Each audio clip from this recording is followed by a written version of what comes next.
One Chance was recorded in winter 2020 during the global COVID-19 pandemic. Unfortunately, the author, Terroll Lewis, was unable to read his book himself. By complete coincidence, a voice artist who shares almost the same name was found, and it is his voice reading Terroll's remarkable story. This is a true story, but some names have been changed and some scenes have been fictionalised for dramatic purposes. One Chance. Surviving London's Gangs by Terroll Lewis. I dedicate this book to my late grandfather, Mick Doherty. You were the backbone of our family, my ultimate hero, the man I called Dad. I miss you dearly, but I know you live on through me. Thank you for everything, Dad. Prologue. The Heart of Baghdad.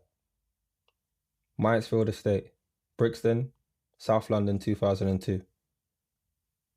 I hear gunfire and drop to the road, a deafening blast followed by several shorter ones. The shots are sharp and clattering, drilling the air. The sound rips through my eardrums, spears my brain and shoots down my skinny, 13-year-old arms and legs. My heart shakes to the rhythm of the bullets. The pavement is cold against my knees. Must have ripped my tracksuit when I hit the road. I'm sweating all over, shivering too. I can't see much, as it's dark and the streetlights don't work and I'm all crunched over with my hands on my head. Chin almost touching the ground, like I'm surrendering to armed police. And there's this smell of piss in the air. Gunpowder. Somebody close by is firing a submachine gun. Man, sounds like a war zone for like 4 seconds or so. But that's a long time for gunfire, innit? Ain't unusual to hear guns go off around here though. I mean, this is the Myatt Estate. Its nickname's Baghdad because it's all shot up. Some call it the Devil's Den. You know what I'm saying? It's deprived. I'm ducking in a road close to the hills. The grass area that's like some Teletubbies gangland on the edge of the estate. If you ain't from round here, you don't go near the hills, especially at night. Unless you want to get shot, stabbed or mugged. Reason I'm here? I came to see the olders. To be on a block of them and feel the energy. You know? I'd seen them ahead. About 20 of them. Chilling in front of a wall. But before I could get into their space, this happened. The olders led the OC, Organised Crime gang. They wear expensive chains and clothes and drive flash cars like Porsches and stuff. You see them counting fat wads of cash, hear them making rap videos, and it's like, wow, these guys are too cool. The OC gang protects this estate and its territories. It has enemies, other gangs that the olders call the pagans or the other side or ops. I've just stepped into gang warfare. Half an hour ago, I'd been on the neighbouring Cowley estate, flirting with my friend Charisse. I just took a small diversion on my way home to my nan and granddad's house from Traherne Court, which is, like, a 2-minute run from here. I lift my head, see the stampede. The olders running towards me, away from the wall behind which the spray of bullets came. Some are wearing ballies, most are holding their waist as they run, ready to pull their machines. Night trainers thump past me and I freeze. Nobody's noticed me crouching here. The gunfire has ceased, but it's still echoing in my ears. Ch, ch, ch, ch, ch, ch, ch, ch. Some are shouting, run. Others yell, don't run. But they are running, and running, and running, and running. Footsteps and voices disappearing deep into the estate. It's eerily quiet now. I look at the wall ahead, look all around me, breathing hard. There are no police sirens. Somebody close by has fired a submachine gun. Whoever did so could fire that weapon again. Fuck. I need to get out of here. Man. A switch flicks inside me and my energy changes. I'm off my blocks and sprinting, sprinting. Back towards the centre of the estate, the heart of Baghdad. Up the slope of Crochet Court. Cut across, take the path next to the play park and beat up the slope onto Traherne Court, along to number 7. I get my key out of my pocket, but I'm shaking so much that it takes me a few goes to stab it in the lock. I turn the key, hurry inside and slam the door, trying to catch my breath. Smell of fried potatoes and cabbages fills my airwaves. I walk into the kitchen and Nan's in there. Her short hair's got pink streaks through it that match her nightie. Mum's done her hair again. I'm thinking. Nan takes one look at me and goes, heavens, what have you been up to? Ah boy. Why are you all sweaty and out of breath? Yeah, I just jogged it home, I tell her, and boost it out of there. I hear her call. Do I want some bubble and squeak? But I'm in the bathroom now, sitting on the lid of the toilet and hearing gunfire in my head again. I have no idea who fired that gun. OC has beef with lots of different areas.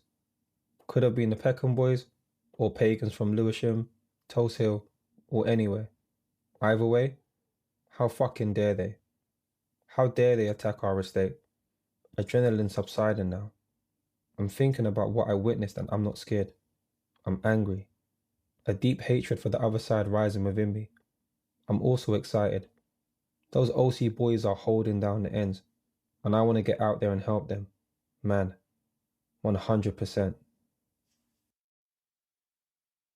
Chapter 1. Warming up. Violence. I was born into it. Man. Far back as I remember, violence was all around me. Violence that I saw, violence that I heard, violence that I felt. You know what I mean?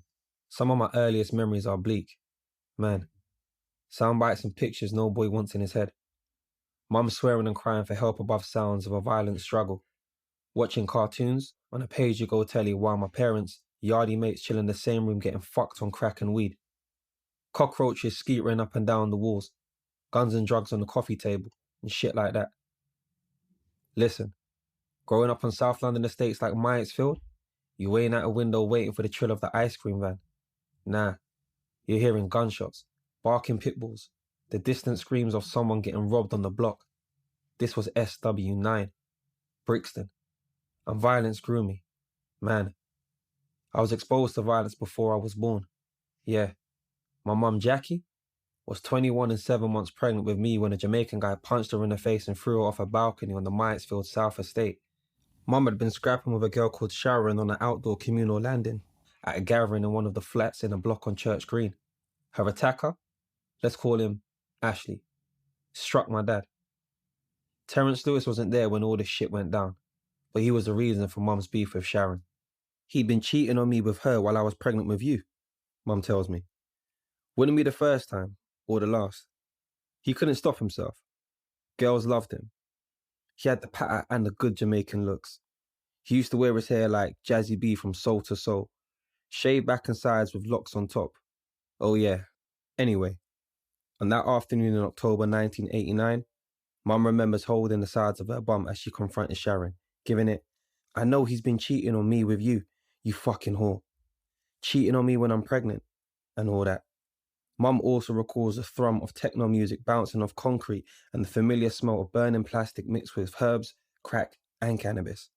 Next, sting in her shins as Sharon started booting her in her brogues. Mum says I started kicking and thrashing inside her as she went to kick Sharon back, but her foot had barely left the ground when Ashley steamed in. What happened next happened fast, man. Mum saw a flash of golden sizer just before Ashley's fist crashed into the side of her face like a mallet.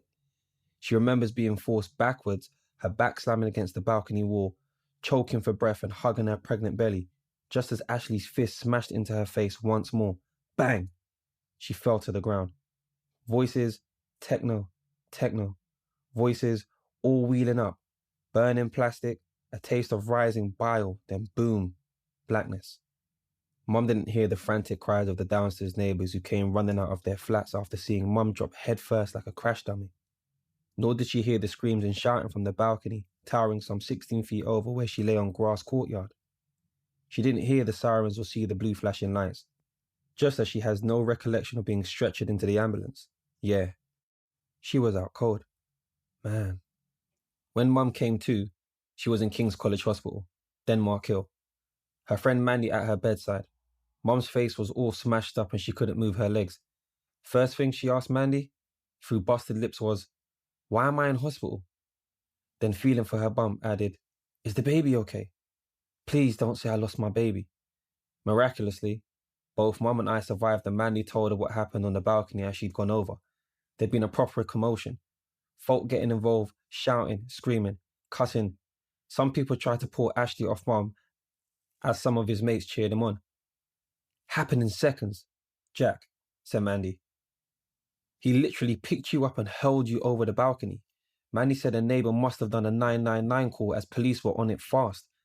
Don't worry, Jack, she added. He'll go down for a fucking long stretch for this. Seriously, the cunt's lucky you ain't dead. The doctors, in less colourful language, agreed.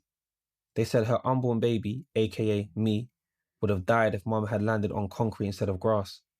Mum might have died or suffered severe brain damage. Yeah, no doubt about it. Man, that grass saved us.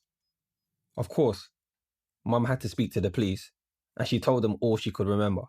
As for Ashley, well, she'd seen him around on the estate before, heard stuff about him. Like, she knew he was a bit of a face who knew people, dodgy people. Not a character you'd want to cross, you get me? She'd also heard a rumour he'd done a good stretch in jail.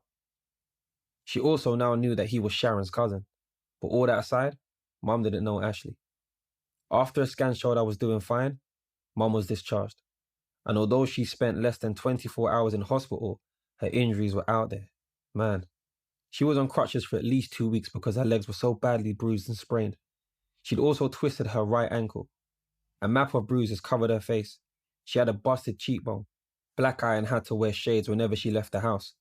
Hobbling on crutches with all her extra baby weight, about to pop. My face was so swollen, I looked like the bloody elephant man, were her words. Mum went to recover at her parents' house on the Myatt estate until my dad rocked up, giving it the concerned loyal partner and dad-to-be act and persuading Mum to go back to 16 Newark House, her council flat on the nearby Lowther estate. Terrence said he'd stand by her and protect her. Just days later, he fucked off back to his mum's place in Gypsy Hill, leaving Mum alone in the flat, heavily pregnant, with his kid and barely able to walk. Then she got a call from the police. Ashley had been nicked and charged with attempted murder. He was being held on remand in jail until the case went to court.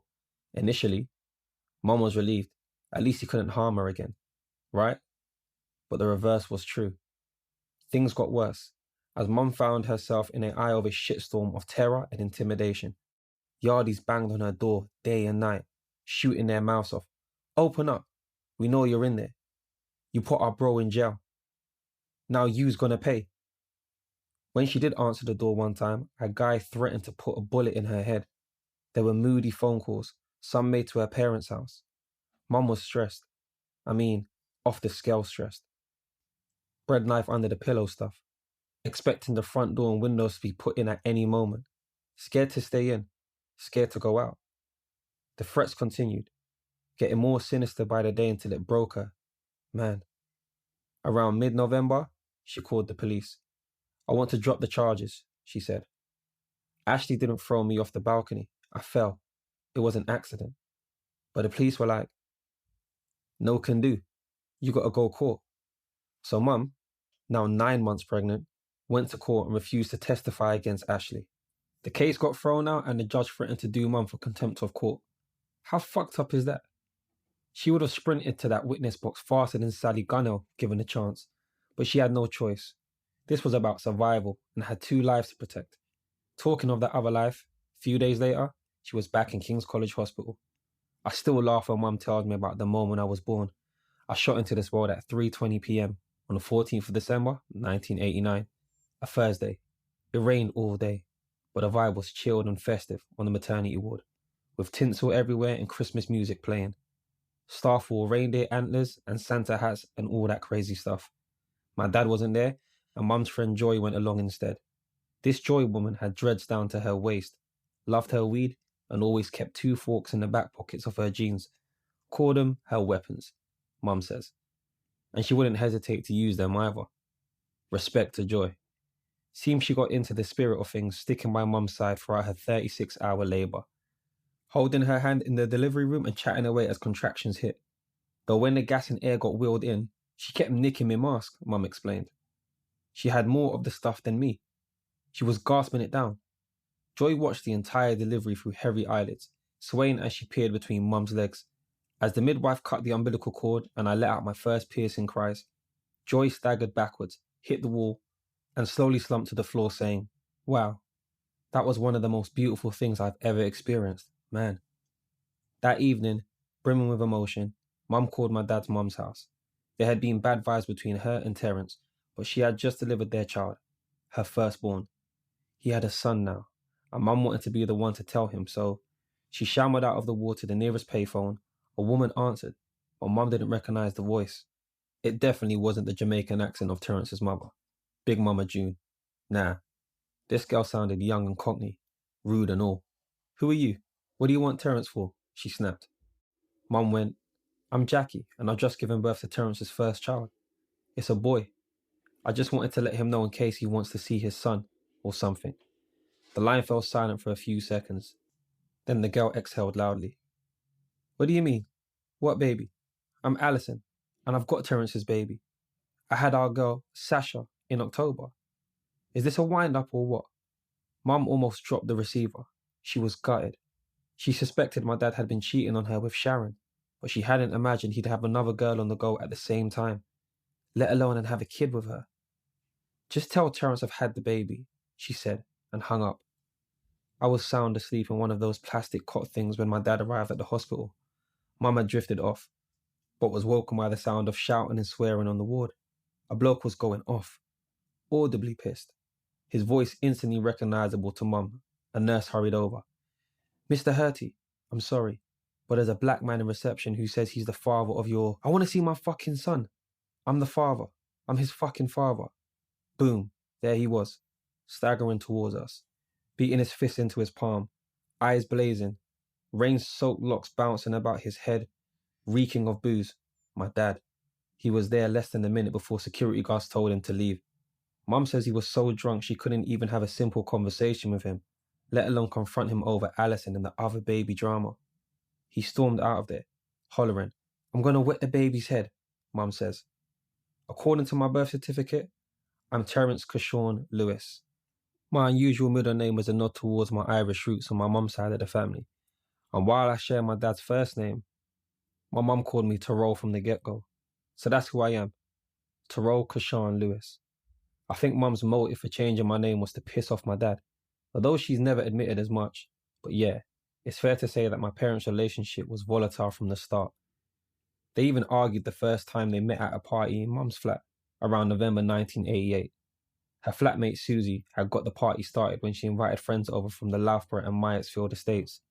Mum came home that evening to encounter Terence for the very first time, blocking her own door to her, his lips clamped around a fat joint. "Yo, Wagwan." He went, filling the entrance with his 6-foot frame. "What you doing?" "You ain't getting in here."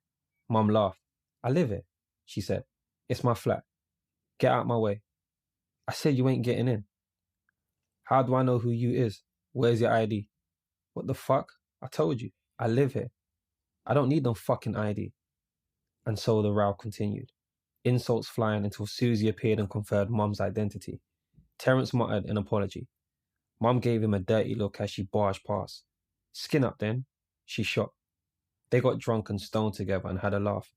Terence admitted he'd mistaken Mum for a Jake because she was the only white girl there. They smoked more weed and realised they fancied one another. And that's how my mum and dad got it on. Romantic, innit? Ma and Terence had grown up just a few miles apart. My dad on an estate in Gypsy Hill and Mum from the age of about 13 at 7 Traherne Court, where she lived with her parents and her sister Christine, who's 13 years younger. I know few details about my dad's childhood, other than he was born in Jamaica around 1966 and came to the UK with his parents and siblings when he was about 3. He has 2 brothers, Lloyd and Colonel, and the 3 of them used to stick together like a team, I'm told. I believe he had a couple of sisters too. Their mother, Big Mama June, looked after all the kids in their small social housing flat. June was quite a name on the Jamaican music scene in South London, running raves and clubs in the nights area. She was in the mix, big time. Kids at school, people in the street even would come up to me and talk about my grandma, man. They'd be like, "Yo, your gran's Big Mama June, ain't she? She rents out ghettos for raves and stuff." And I'd be like, "Yeah, that's my gran," though I barely knew her. Her husband, Terrence's dad, passed away when I was about 1.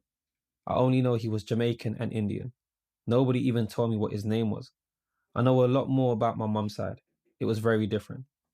Mick, Michael Patrick, and Rose Doherty were the backbone of our family. Both came from Ireland and they were good people. Catholic, loyal, and proper working class. To me, Mick wasn't granddad. He was dad. Always. Man, I lived with my grandparents for many years. From when I was a young kid right through to my crazy teenage street years. Each Christmas, every birthday and all the family occasions I can remember happened at 7 Traherne Court. My grandparents did a lot for me. I mean, a lot. They grew me, and when both died in 2016, within 5 months of each other, a big part of me died with them. Yeah, you'll be reading much more about those two. In the weeks following my birth, Terence wormed his way back into Mum's life.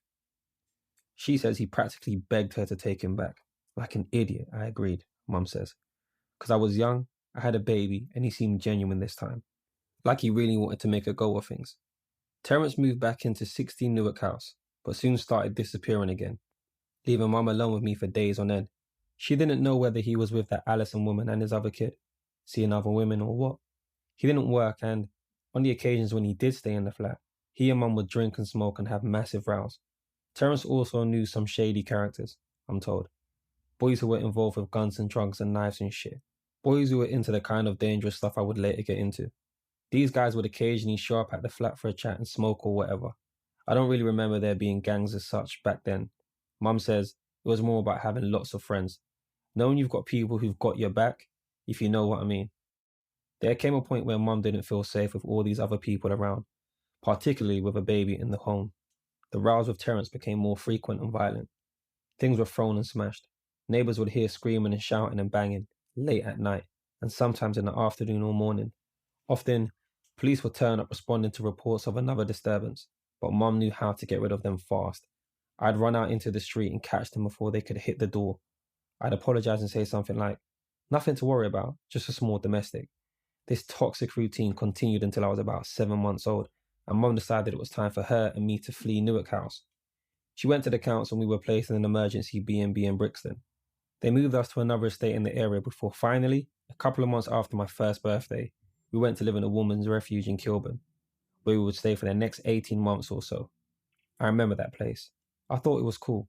Man, it was kind of like a college campus with lots of rooms and corridors with notice boards covered in leaflets and posters. There was also a big recreation room that had a kitchen area for the mums and a play area for us kids, with toys on computers and a TV we could watch shows like Rugrats on. And we had a good-sized bedroom that doubled as a kitchen with a cooker, sink and fridge. The curtains were sunshine yellow. Mum got me into a nursery after a key worker at the refuge put in a good word for us. Other parents had to pay to get their kids in, Mum tells me. But because I was on income support and living in a refuge, you got it in for free. I remember my first day sitting in a sandpit, playing with a toy dumper truck, and making vroom vroom noises, looking all cute with my curly hair and gold hoop earring. Almost 3 and I'm the new kid in school, right? I'm the new baby in town and, rah man, I'm happy. Until I look up and I can't see my mum. She ain't there. I start thinking, she's gone away. My mum's gone and she ain't never coming back. And I'm surrounded by all these kids I don't know. Plus a grown-up who ain't my mum. Because my mum is gone. She's done one. She's out here. Mum's gone. The room goes all Alice in Wonderland fucking crazy on me, and I'm like this tiny person surrounded by big alien things. Even the tables and chairs that are actually meant for little people like me become monstrous objects. So now I'm thinking, I've got to get out. Then I'm on my feet and charging out of the pit. Sand flying. I see the doorway on the other side of the room, blocked by one of those baby gates. But that ain't going to stop me because I've grabbed this big bucket, right? And I'm torpedoing across the room with it now, smashing into things as I go, kicking chairs over and screaming, "Where's my fucking mum? Get my mum." This is it. It's prison break. Man. No time to waste. And I'm looking at the gate thinking, cool, if I can just get over that, I'm out of here. Commotion behind me. The woman who ain't my mum is shouting something as she gets nearer, but I'm too quick for her. I've already turned the bucket upside down and placed it next to the gate. And now I'm climbing onto that bucket and grabbing the top of the bar gate with both hands before, vroom, vroom, I'm over it and on the other side, steaming down the corridor, panting and crying as I run faster and faster into my mum's arms. Mum had been having a couple with some of the other women in the kitchen downstairs. She'd heard all of the chaos above, heard me screaming and had immediately shot upstairs. I'll never forget the relief that washed over me when she picked me up, and she says it took a while for me to calm down. The teacher who'd witnessed my escape bid said, "We've had some moments in here before, but never has a child given us a run for our money like you or Terroll did." Rah. Looking back, I think I was just warming up. Chapter 2, Creatures of Habit and Other Crazy Stuff. Terrence came back into the picture when I was about 4 or 5, just before I was due to start primary school. He tracks us down to our temporary accommodation in Finchley, showing up one evening, Mum says. Looking smart in a Gabici shirt and Burberry tweed trousers. He told her he was sorry and wanted another stab at things. He wanted to be part of his son's life and all that bullshit. Mum hadn't seen Terrence in 3 years or so, and there was too much bad history between them for her to forget just like that. Man, I mean bad history. Yet she noticed something different about him. He seemed calmer, she says. Sober too. He told her she looked mad cool. In her stonewashed jeans and vest top, handouts from her cousin, Martina, who worked in a denim factory. There'd be no more cheating or lies, he promised, basically. Terrence said all these things he knew Mum wanted to hear, and in turn she thought, fuck it, why not? Besides, he was the father of her kid, right? She thought be a shame for the boy to grow up not knowing his dad, wouldn't it? They got back together, on and off, at the same time as we moved back to South London. Lambeth Council had offered Mum a flat on Kennington Park Estate near Oval, newly decorated 2-bedroom gaff which she snapped up.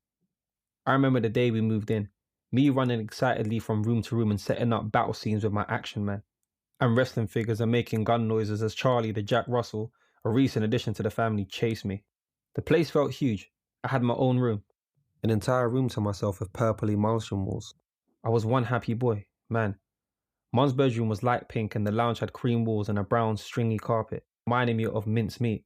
In the centre was a fake black leather couch and a glass-top coffee table. Flat was on the first floor of one of many red brick blocks that made up the estate. Our block was called Key House, and we were to have some of the saddest days ever in there. The flat ran on pay-as-you-go electric and gas meters, and we would spend spells without one or the other, and sometimes without either. Mum couldn't afford to top up the key cards. I always knew when the gas had gone out, as we had to boil the kettle loads of times to fill the bath, when we hadn't also run out of electricity. Even the television was a prepaid, big box affair, with a slot at the back for coins. Wow, that television was my lifeline, my escape. I would watch cartoons, Dexter's Laboratory and Courage the Cowardly Dog being my favourites, until the money ran out. I used to get so angry if it stopped in the middle of a program and came up with a few hacks to cheat the system. If I put a penny in the slot slowly and took it out after a couple of seconds, the box would recognise that coin as a 20 or 50 pence piece. By doing this several times over, I could watch as much Cowardly and Dexter as I liked. Happy days. Times were tight. 100%. Like, you could never just go to the fridge and grab a carton of juice and there wasn't much food other than bread and some tin things. But however hard things got, Mum always made sure I was clothed, washed and fed. She also had personal problems and addictions to deal with. First alcohol and weed, and later much harder shit. But she would do any bits of work she could, just to get by. I can remember her waitressing at a cafe while also doing multiple cleaning jobs, in her spare time. She'd go door to door on the estate selling baby clothes. I think I inherited my entrepreneurial skills from my mum. I certainly didn't get them from my dad. I never knew him to do a day's work, Mum says. He wasn't around much, Terrence, and most of the memories I do have from those days are not good ones. Not really. I do recall him telling me, not long after we moved to Key House, I'm your papa, your pups. But there was no hugging or anything like that. Nah, it was more, I'm your papa. Laters, I'm off to the pub, kind of vibe. But something must have stuck in my head, as I would always call him pups from then on, but never dad. Never. Sometimes Terrence stayed with us for a few nights. Sometimes I might not see him for a few weeks, but when he was there, he wouldn't go unnoticed or unheard. Even as a child, I could sense he was a harsh guy. He was always shouting at my mum and kicking off about this or that. There were arguments and fights. At night, I'd lay in bed, crying as I pulled the duvet tight over my head, trying to drown out the sounds from the living room of mum screaming, pup shouting, crashing and banging. Sometimes I could feel the physical vibrations of those rows bump through the bed. One time, something else woke me. It wasn't Terrence. He wasn't there that night. I could hear some weird noises, scratching and hissing, coming from the wall side of my bed. Something dropped onto the duvet and the scratching got louder. The wall was alive. Man, it was freaking me out. I leaped from my bed like it was on fire and ran to the door. Got on my tiptoes to flick the light switch and, holy shit, I thought maybe I was having a strange dream or something. There were all these black, plasticky, beetle-like creatures crawling up and down and across the wall above my bed. Loads of them, tip-tapping about. I called out for mum. But now I'd seen the cause of the noise, I was more curious than scared as I had the thing about bugs and animals. I was that kid who'd go out in the rain and grab all the snails, just so I could race them. I'd collect ants, bees, spiders, frogs and all sorts of creepy crawlies. Mum's never been keen on critters though, and that night she came stumbling into my room in her Winnie the Pooh nightshirt, Princess Diana hairdo all over the place. Took one look at that teeming wall and screamed the fucking place down. Charlie came bounding in after her, yapping and growling and jumping in all directions. Seriously, that dog thought himself 10 times bigger than he was. Next day, Mum said we were going to stay with my nan and granddad for a bit while pest control sorted things in the flat. Turned out we had a massive cockroach infestation that had made its way to us from next door.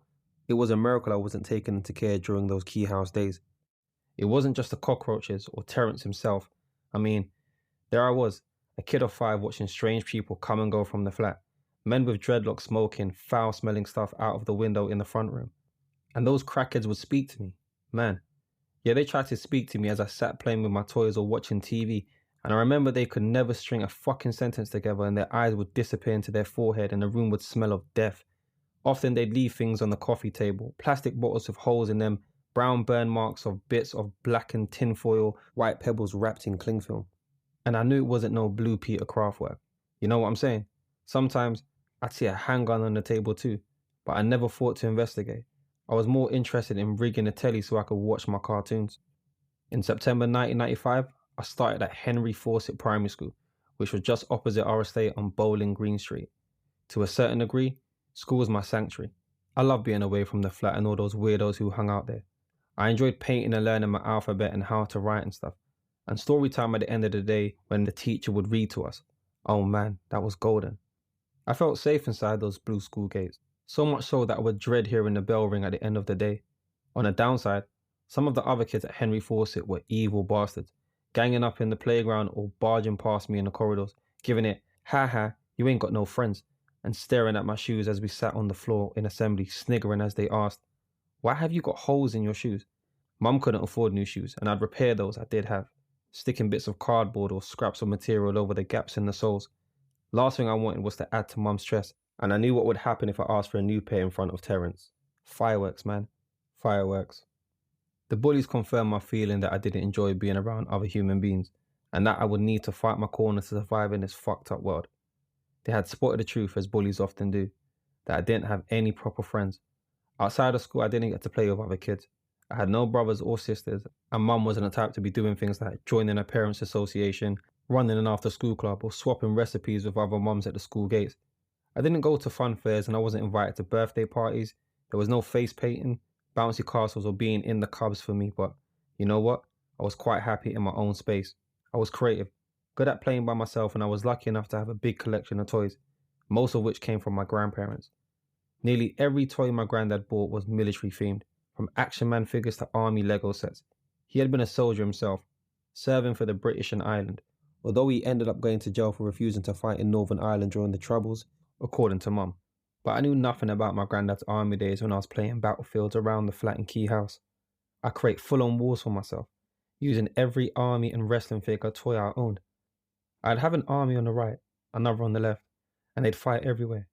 On top of the TV, on the floors, the tables and the kitchen worktops. They even fought in the bath. It didn't matter where because I was the happiest boy wherever I was when I was playing.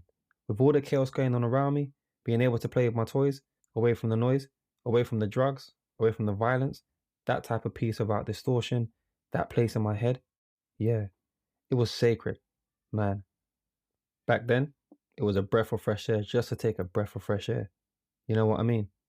To be fair, not all the people who came into our flat were crackheads. Mum also got to know some nice neighbours. One being this guy who called himself Snake. I took a real shine to him. He lived a couple of doors down from us and would always stop to chat.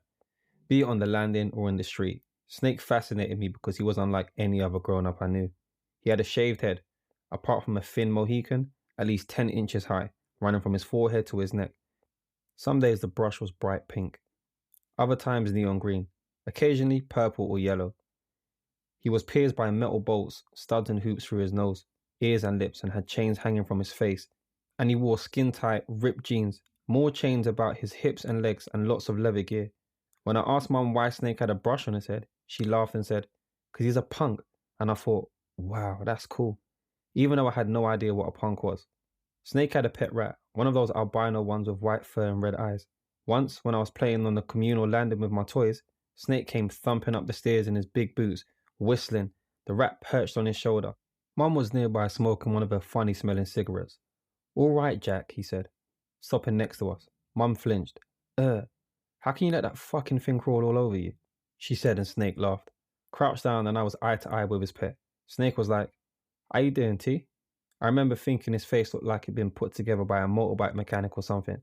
The rat hunched its shoulders and twitched its nose at me, and that made me laugh and feel all warm inside. "Has he got a name?" I asked. A snake lifted the rat off his shoulder, its long pink tail dangling. "Here, take him," said Snake. And suddenly the rat was on me, its tiny pink claws clinging to my tracksuit top, and I thought it was the cutest thing ever. Clean, delicate, white and pink like coconut ice. I could feel his tiny bones moving beneath its fur as I stroked him. His little shaky heartbeat. "I've just been calling him Rat, but why don't you give him a name?" Snake got up, chiming and creaking. "Have him. He's yours if you want him." And shit, man. It was as though the real Santa Claus had just rocked up on his sleigh going, "Ho, ho, ho, climb aboard, son." Yeah. I couldn't speak for a moment there. Even Mum fell silent. I gave her a massive smile. "We can keep him, can't we?" I said. She blew out some smelly smoke and gave Snake a hard look. "I suppose so," she said. I called the rat Jake. Seemed appropriate, as one of my favourite WWF stars was Jake the Snake Roberts, which brought the whole thing full circle. Our snake helped me make a home for Jake using a red plastic toy box. We cut holes in the lid, attached a water bottle and piled up wood shavings inside the box to give Jake somewhere comfy to sleep. All was good. Jake and I became real tight over the next week or so. I'm talking proper bromance. Terrence wasn't around, and Mum was more chill too. Even with a rodent in the flat, at least until the morning I woke up to find Jake's box empty. I heard cries from the kitchen. "Fucking rat! Fucking bastard rat!" And my whole world crumbled around me. Jake had escaped during the night, found his way into the kitchen, gnawed his way into the cupboards and gobbled what little food that we had, leaving behind a load of holes and rat shit. A scuttling noise from behind one of the cupboards confirmed my rodent friend had not left the building. Later that day, pest control took Jake away. I ran into the bathroom and stayed there for ages, crying my fucking eyes out. How could they do such a thing? They killed my little friend. Broke my heart. Man, broke my heart. Jake had been gone less than 24 hours when Pups returned. I remember Mum was taking me to the shop to buy Constellation sweets when I saw him in the courtyard coming towards us in his long leather coat. He had a bounce in his step and a smile on his face and gave Mum a kiss on the cheek before ruffling my hair. He said something like, "How you doing, son?" Mum told me to go and play for a bit. I ran off looking for worms among piles of autumn leaves while they chatted, and I came across a pile of rubble, spilling out from under a hedge. Crumbling bricks, broken tiles and stones, debris left behind by workies perhaps. I started picking up fragments and lobbing them in all directions, seeing how far I could throw them, which was great until a pigeon came strutting across the lawn, directly into my line of fire, and one of my missiles hit his wing.